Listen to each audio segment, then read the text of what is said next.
Hello Aquarius, Sun, Moon, Rising, and Venus signs. Kamusta kayo? Sana po'y nasa mabuti kayong kalagayan. Welcome back po sa Star Tarot. Kung bago kayo rito, welcome din kayo. Thank you for your support. I truly appreciate it. God bless you all. Aquarius, po na mensahe ninyo, renewal. Ayan. So, maybe it's time for you to rest ngayon. No, it's time for you to do some kind of meditation, pag-isip-isip, pagnilay-nilay, going deep within you. Maaaring yun ang kailangan ninyong gawin sa ngayon in order for you to ang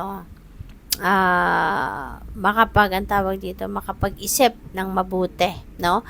Makapag-renew, makapag-let go ng kung ano man ang mga bagay or situation na hindi dapat na nandiyan dyan sa buhay ninyo. Baka mapag-isipan nyo na at yan ay iwanan nyo na, no? Pwedeng ganun ang ganap. Pwede rin, no, na parang decluttering of your life ang datingan dito ni Aquarius.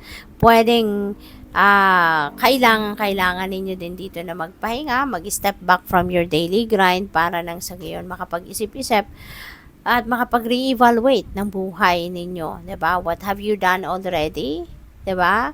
Ano ba ang mga nangyayari sa buhay ninyo? Who are the people, no, na nasa buhay ninyo, 'di ba? Or ano na yung mga sitwasyon.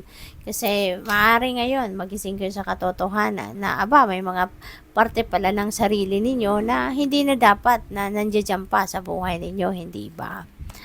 Ace of Summer, napakaganda nito. This is a very fulfilling energy, no? So siguro ngayon marami kayong mga blessing na paparating at kaya you are going to be feeling fulfilled, you're going to be super happy, you're going to be very you're going to feel joyful and happiness sa ngayong contentment, yung ganon, ano? Probably then, may mga dadating dito na oportunidad sa inyo na hindi lang ito yung para sa iyo, no? Hindi lang ito kasya para sa iyo, but this is good for also for other people na parang maitutulong mo din sa iba, mai-share mo din sa iba. Kumbaga, bibigyan ka ng abundance of something, no? Abundance of anything so that you can also provide para sa pamilya mo, mga mahal mo sa buhay, and also you can help other people. So, yun na napipick up ko dyan. This is a new beginning energy, no? Si Ace, kaya maaari meron kayong sisimulang bagong chapter sa buhay ninyo. Pwede bagong relationship, bagong kaibigan, bagong paniniwala. It could be anything, no? But definitely merong bago na sisimulan kayo, bagong ganap.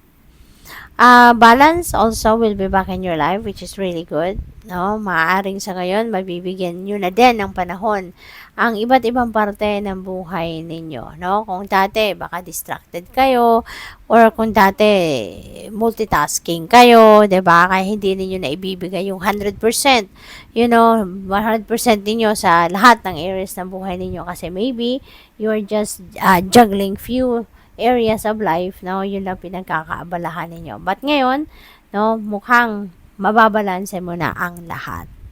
What else? We have 5 of Autumn. Ayan. So, ang iba sa inyo dito, nagne-negative energy, no? Or nagne-negative thoughts, feelings, and emotions. Kaya, importante, no, sa inyo sa ngayon, Aquarius, na mag-focus kayo sa kung ano ang positibo. Focus lang kayo sa kung anong mabuti, kung ano ang maganda. Diba?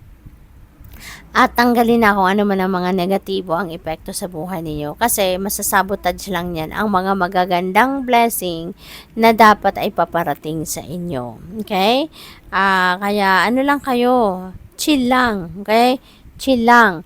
At umasa lang kayo for the best possible outcome dapat. And project positive mindset.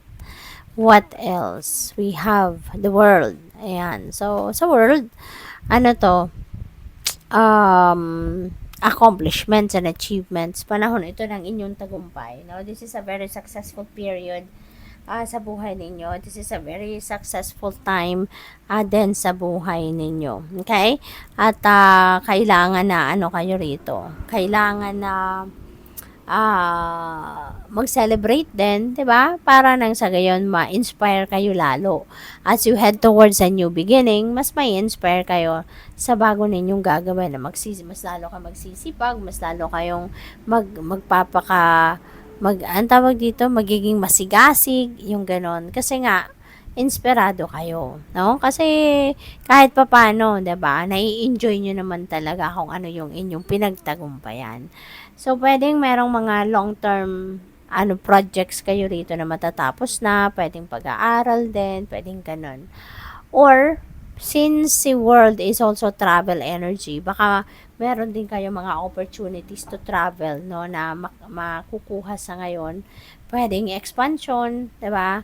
Pwedeng pag-aaral, pwedeng migration, no, overseas o a job opportunity, pwedeng ganun din. So, good luck sa inyong pagta-travel.